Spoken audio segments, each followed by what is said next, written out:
Halo Sobat Bangsa, kembali lagi bersama channel Fostrap, Forum Strategis Arah Bangsa. Bersama saya Arcan.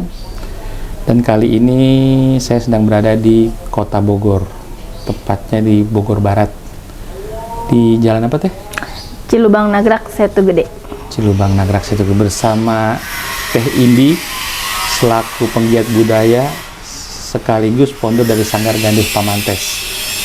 Boleh perkenalkan diri dulu Teh? Halo, saya Indi Febrianti. Saya owner dari Sanggar Gandes Pamantes di Kota Bogor. Pas Sanggar Gandes Pamantes itu sebelum berdiri dari kapan Teh? Dari 2006. 2000, udah Mau 17 tahun nih. Sweet 17, dikit lagi. Udah remaja lah ya kalau kata orang. Udah gadis. Udah banyak yang deketin kayaknya. Ya Allah, ya kali ya. Lagi sibuk apa Teh sekarang Teh? Kalau Sanggar kita lagi mempersiapkan, kemarin kita baru selesai evaluasi. Evaluasi itu ujian pembelajaran mereka selama 6 bulan. Nah sekarang kita sedang mempersiapkan apa sih namanya ya, materi-materi baru untuk tahun ajaran baru lagi lah. Kan kemarin udah evaluasi ya, yang lain naik tingkat, yang baru mulai. Banyak Teh yang minat. Alhamdulillah sih udah lumayan, karena kemarin COVID ya. Kalau sekarang tuh udah mulai banyak lagi sih peminatnya. Anak-anak kecil kita tuh minimal 4 tahun. Minimal banget 4 tahun untuk minimal belajar usia 4 nari, ya. tahun. Tarian apa sih Teh yang diajarin di Sanggar itu? Kalau untuk kelas regulernya kita lebih menitik beratkan ke tari tradisional Jaipong. Jaipong itu dibagi-bagi lagi ya Teh? Iya, banyak. Tari Jaipongan itu ya ada materi-materinya. Jadi setiap anak itu ada pemula 1, dasar, pemula, dasar, terampil, mahir, kelas tari Nusantara. Nah, baru di kelas tari Nusantara itu mereka belajar tari-tarian dari daerah lain. Karena kita menitik beratkan kepada daerah muatan lokal dulu lah, tari Jaipongan. Di Jawa Barat ini. Karena di Bogor kan. Jadi Jaipongan itu dulu dikembangkan oleh Bapak Gugum Gumbira, maestro tari Jaipongan itu Bapak Gugum Gumbira, laki-laki loh yang malah. Oh, laki-laki malah. Jadi Pak Gugum itu yang mengembangkan tari Jaipongan yang sampai terkenal sampai sekarang ya, dan menjadi tarian khas dari Jawa Barat. Tari Jawa Barat sebenarnya bukan Jaipongan doang, banyak. Ada apa aja Teh? Ada tari merak, tari klasik, tari banyak sih, bukan Jaipongan aja. Susah nggak ngajar-ngajar untuk anak-anak itu menarik minatnya? Apa memang dia sudah minat? Bukan tidak minat sih sebenarnya, karena kurang aja promosi tari-tarian. Nggak ada kan nih TV-TV tari tradisional, kan jarang. TPRI nggak ada TPRI ya? TPRI masih ada sekarang TPRI. TPRI masih ada. Iya, tapi kan jarang kan mereka lihatnya lebih ke Instagram, TikTok, ya kan. Iya. Nah, Semua orang nyari apa justru Instagram, TikTok ya. TV-TV malah udah jarang, YouTube malah. Upaya kita itu sekarang ini pertama dengan cara memperkenalkan tari tradisi. Nah, cara memperkenalkan itu kita setiap latihan kita buat konten-konten yang bisa kita share di Instagram, TikTok, yang mungkin lebih banyak lagi orang yang bisa melihatnya di situ. Nah, kalau sudah ditanamkan, orang mulai kenal, orang mulai tahu, mereka sering lihat, akhirnya mereka ingin lebih mengenalkan, lebih mempelajari. Nah, kita sih bersyukur-syukur mereka bisa gabung ikut kita untuk belajar menari. Kita tuh sekarang bukan hanya untuk ketariannya aja nih, karena kan tari tuh teteh udah ada yang baru-baru kan, generasi-generasi baru udah mulai megang, udah jadi pelatih tari. Nah, sekarang kita lagi belajar bagaimana memanajemen tari, bagaimana jadi bikin suatu pertunjukan kayak seksi acara, ketua, bagaimana membuat suatu pertunjukan itu kita kelola sendiri. Rental kostum. Oh, ada rental kostum juga di situ. Sewa-sewa kostumnya. Untuk wedding, untuk anak-anak sekolah, kayaknya ada ya baju-baju nari itu ya. Sekarang tuh sekolah-sekolah tuh udah mulai ada muatan lokalnya loh. Sekarang tuh ada P5 itu mereka tuh harus baju-baju adat kayak gitu. Mereka harus udah pakai. Udah masuk ke sekolah-sekolah kok sekarang, banyak kok. Nah, ini kan gempur-gempuran budaya-budaya luar tuh banyak masuk di kita nih. Ada cara nggak ya supaya gimana sih supaya kita itu lebih tetap budaya kita itu nggak hilang gitu loh? Ya kita pelajari sih mereka gimana mereka itu bisa dikenal sama anak-anak muda zaman sekarang itu. Mereka lihatnya dari mana coba? Kan dari media sosial ya. Nah itu gencar banget kan media sosialnya, sampai mereka aja tuh setiap hari ada Korea masuk. Tari tradisi mana sih ada yang masuk di media sosial, kan jarang ya. Apalagi media sosial yang generasi muda ya kan. Nah itu sih yang tugas kita itu, para seniman muda, gimana caranya mengemas tari tradisional itu sesuai sama zamannya mereka atau generasinya mereka. Apa sih yang lagi viral sekarang, dikemas sedemikian menarik, di share di media sosial, minimal mereka bisa lihat, oh ternyata menarik ya, ternyata kostumnya bagus ya. Indonesia itu budaya lebih dihargai banget loh. Ketika Teteh misi ke luar negeri itu, kebudayaan kita tuh lebih dihargai banget loh di luar negeri. Iya. Karena punya sesuatu yang dari kostumnya aja udah menarik banget gitu. Tariannya, setiap dari Bali, Jawa Barat, Padang itu kan menarik banget ya buat mereka gitu. Kalau ya bukan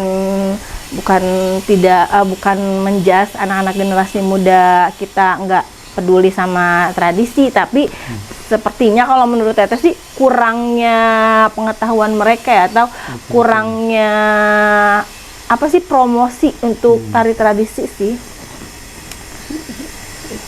Lumayan ini juga ya, maksudnya di luar kita justru lebih dikenal ya. Nah itu dia sebenarnya, kita tuh lebih menarik loh sebenarnya dari kostum aja. Kita tari Jawa Barat misalkan, tari Jawa Barat aja berbagai, baru satu daerah aja itu udah banyak banget karya-karya tari di Kota Bogor aja. Sanggar misalkan, setiap sanggar aja punya karakternya masing-masing, punya tariannya masing-masing aja, itu udah beraneka ragam banget sebenarnya, apalagi dari seluruh Indonesia.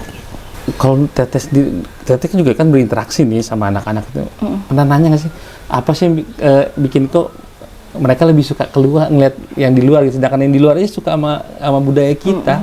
Pernah nanya gitu nanti? Pernah, sering banget sih ke anak-anak, kenapa sih senang Korea? Ya karena kan mereka ikut-ikutan temennya suka ini, akhirnya kamu lihat deh ini bagus loh, bagus. Akhirnya mereka, oh iya bagus juga, akhirnya coba deh kayak gimana sih, dikenalin. Nah itu dia sih sebenarnya yang pertama gitu, gimana ya cara kita memperkenalkan tari tradisional itu ke dunianya mereka gitu, lewat apa ya sekarang tuh lagi gencarnya itu media sosial, YouTube, Instagram, TikTok. Nah gimana cara menyisipinya gitu kan, tari kostum daerah kan sekarang mereka senang make up nih, tutorial make up. Nah gimana caranya kostum daerahnya tuh dibikin kayak ke gerakan-gerakan TikTok tapi pakai kostum daerah. Pargoy gitu, maksudnya pargoy gitu. Gerakannya tapi bisa pargoy tapi gerakannya tarian jaipongan. Itu sih kan minimal mereka, oh ternyata tari jaipongan asik juga ya, bisa begini juga ya gitu. Oh ternyata kostum daerah menarik juga ya gitu sebenarnya. Nah yang mereka tahu kan kostum daerah tari tradisional kan yang dulu ya, bukan yang pembaruan mereka yang sekarang. Kebutuhan untuk budaya ini kan bukan cuma dari sanggar juga dong, pasti juga perlu dari respon dari para orang tua juga, supportnya termaksud juga dari pemerintah selaku ini. Menurut Indi sendiri, pemerintah bagaimana? Sudah sangat mensupport atau bagaimana? Butuh banget sih support, dukungan orang tua. Iya pasti, nggak akan, anak itu nggak akan berjalan tanpa dukungan orang tuanya ya kan. Nah yang kedua, pemerintah dan dinas-dinas terkait yang berurusan dengan kebudayaan. Ya minimal setiap kegiatannya melibatkan sanggar-sanggar atau menampilkan kesenian daerah lokal yang berada di daerah tersebut, atau hotel-hotel ada kunjungan itu melibatkan tarian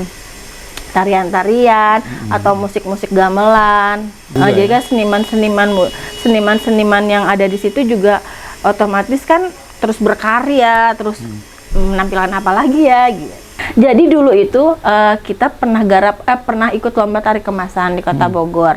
Nah Teteh kan kekurangan pemusik ya, karena kan di Sanggar Kota Bogor itu semuanya ada banyak kan sanggarnya, perebutan tuh pemusik-pemusiknya ya kan, karena kan gak semua sanggar punya pemusik. Teteh punya gamelan, Teteh punya penata musiknya, tapi pemusiknya kan kurang karena kan kita lombanya bareng.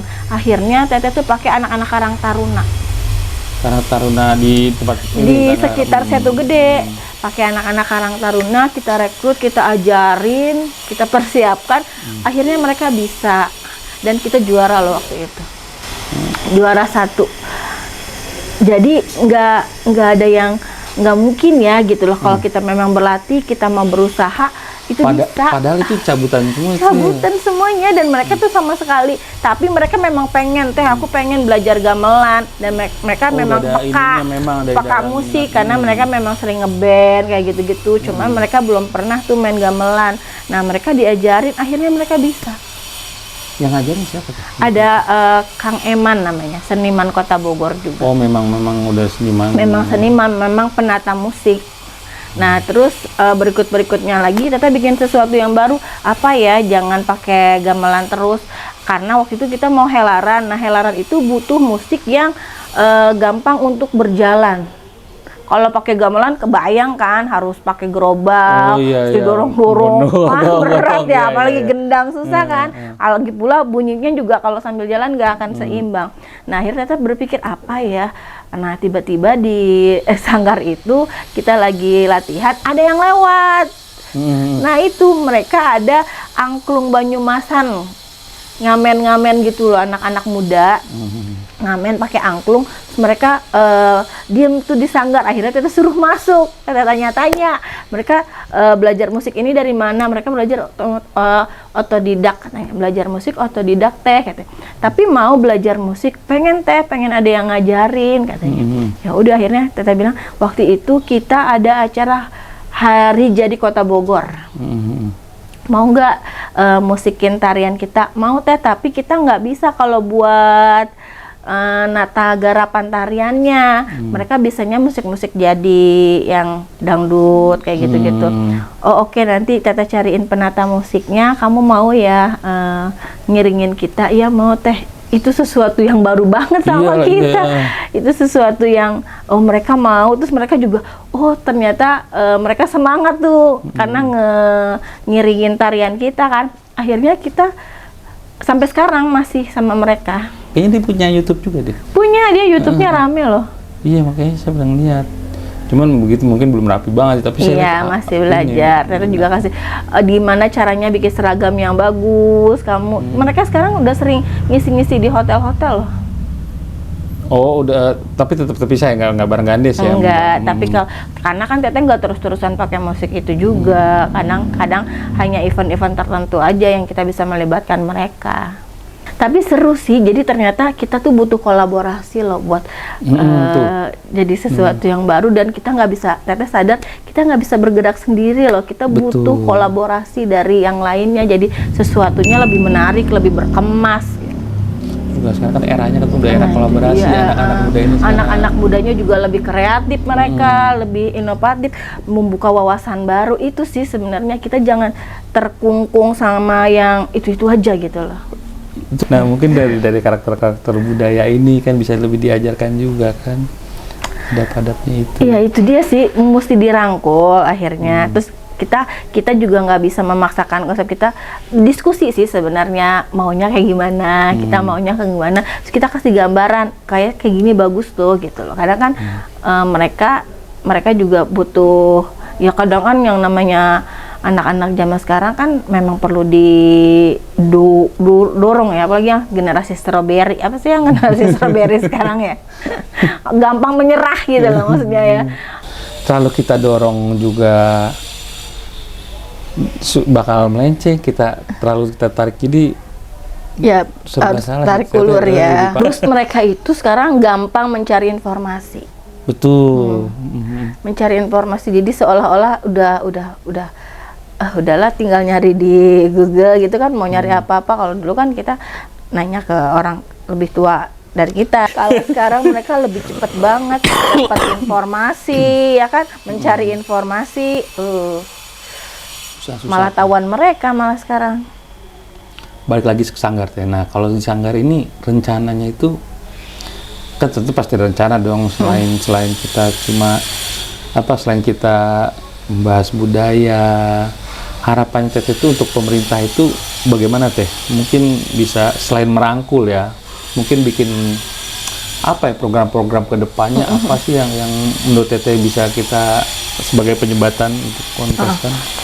Tata tuh pengen banget karya-karya di setiap sanggar yang memang kira-kira berpotensi itu disebar ke sekolah-sekolah, ke ekstrakurikuler itu lebih ke tradisi misalkan ya. Terus atau memang Kota Bogor itu punya karya tari sendiri yang menjadi apa ya namanya karakter mereka atau identitas mereka gitu. Betul. Karya tari Kota Bogor ini tuh tarian Kota Bogor yang punya tuh Kota Bogor gitu.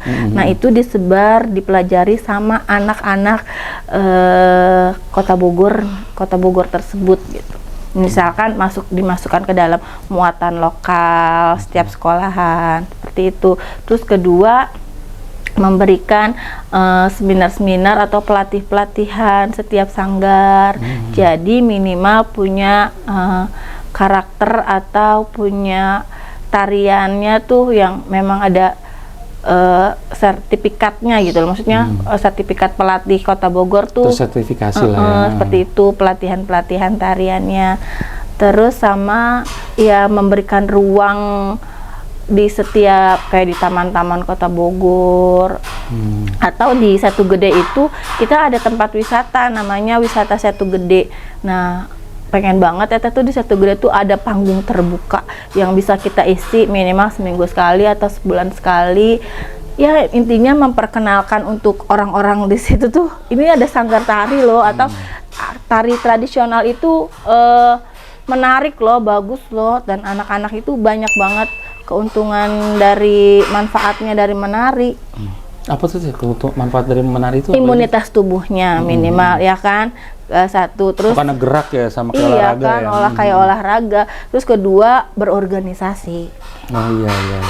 Ketiga, otak kiri sama otak kanannya kan dia menari itu bukan bergerak doang loh, menghafal gerakannya juga. Terus bergeraknya bukan kepala doang, tangan doang, tapi seluruh tubuhnya. Dia kan ada ekspresinya juga. Oh iya, apa mata tuh apa Bali apa, pendek. Bali, ya. Nah, itu apa sih? Terus kalau misalkan dia sudah sampai penjiwaan, dia merasakan juga tarian itu temanya tentang apa. Ekspresinya itu sih sebenarnya. Terus membawa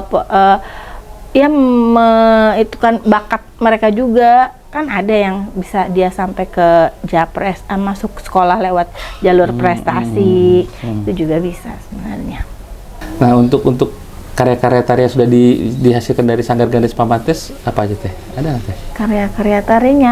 Karya-karya tari diantaranya ada tari Rengkak Ayakan, itu tentang panen ikan Setu Gede. Karena memang Sanggar Ganes Pamantest berada di wilayah Setu Gede, kita mengangkat tentang tradisi dari Setu Gede. Terus kita pernah mengangkat tentang tari terkungkung. Tari terkungkung itu penjabarannya bertema tentang anak-anak zaman sekarang yang kehilangan kebebasan terkungkung gitu.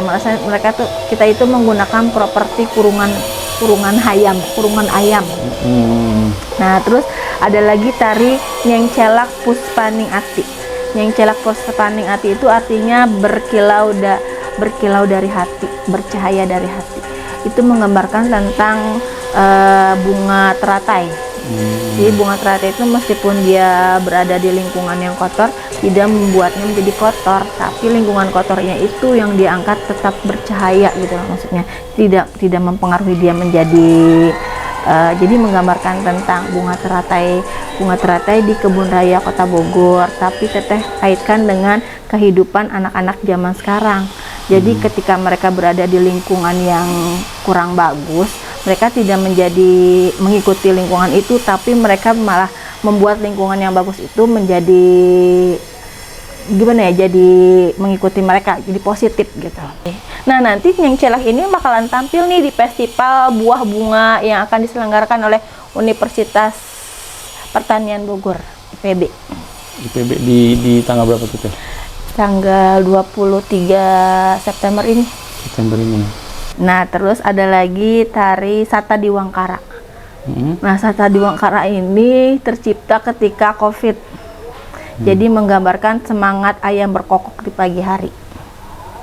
Semangat apa menggambarkan Iya, ayah mengkokok ayo di pagi hari tetap semangat gitu loh. Semangat kita di pagi hari gitu, jangan sampai kehilangan harapan gitu. nanti rezeki dipatok. Iya, gitulah ya.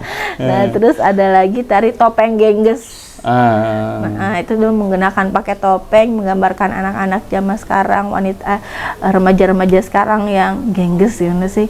Gengges itu apa itu? Gengges itu apa ya namanya? Heboh sendiri gitu loh, rame sendiri gitu loh. Terus ada lagi kemprung tarung. Terus kemprung tarung itu tarian menggunakan properti alat-alat musik, kendang, rebana, alat-alat pukul dikombinasikan dengan tarian. Terus ada lagi tari galecok. Terus banyak berarti tuh ya? Ada berapa tuh teh? Ada 10 lebih kayaknya ya. Banyak juga ini. Nah itu tuh pengen kita kemas menjadi sebuah tarian milik Kota Bogor. Mudah-mudahan bisa jadi muatan lokal atau budaya lokal Kota Bogor yang bisa menjadi magnet buat wisatawan-wisatawan luar untuk datang ke Kota Bogor. Menurut dari kacamata Teteh sendiri, bagaimana Teteh melihat anak muda sekarang, termasuk budaya dan tarian di Kota Bogor itu bagaimana Teh? Sanggar Kota Bogor tuh udah banyak banget Om. Ternyata minat-minat anak-anak zaman sekarang, orang tua zaman sekarang tuh terhadap tari itu udah luar biasa loh sebenarnya. Karena mungkin mereka sering lihat di media sosial juga, atau setiap sanggar juga setiap 6 bulan sekali ada evaluasi di mall-mall, di taman-taman Kota Bogor, di alun-alun. Terus Kota Bogor juga sering mengadakan pertunjukan-pertunjukan hari jadi Kota Bogor, sudah banyak mempertunjukkan atau mengemas tari-tari, dan sekarang banyak seniman-seniman Kota Bogor yang kreatif juga mengemas tarian-tarian tradisi menjadi kreasi-kreasi tari yang baru. Itu udah mulai banyak yang meminati, dan Kota Bogor tuh kita punya komunitas pimpinan sanggar Kota Bogor. Pimpinan sanggar Kota Bogor. Jadi pimpinan sanggar di Kota Bogor tuh banyak, hampir 40 sanggar. Nah itu kita rangkul, kita pimpinan-pimpinan sanggarnya kita buat komunitas, kita buat tari-tari kolosal. Waktu itu ada 48 ya. Jadi 548 penari dari sanggar-sanggar Kota Bogor itu menari di alun-alun dalam rangka hari jadi Kota Bogor. Banyak. Kapan tuh tari jadi Kota Bogor berapa? Kemarin Juni 2023 ini.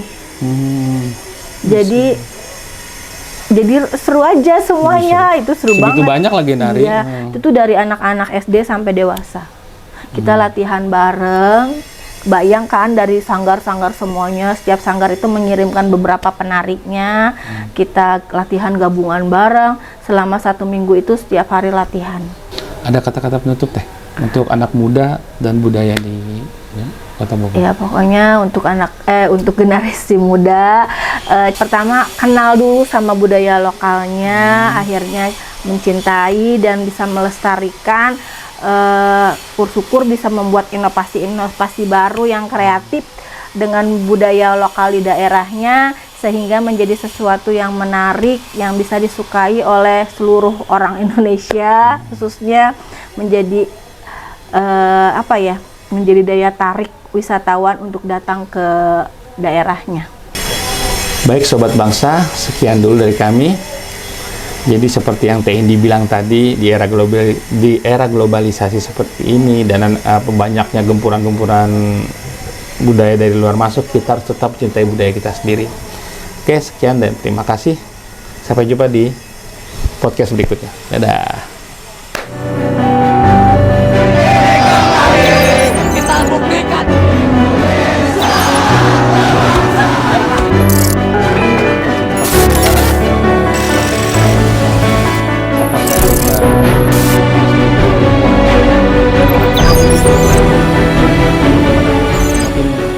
Selain merangkul ya, mungkin bikin program-program kedepannya apa sih yang menurut Teteh bisa kita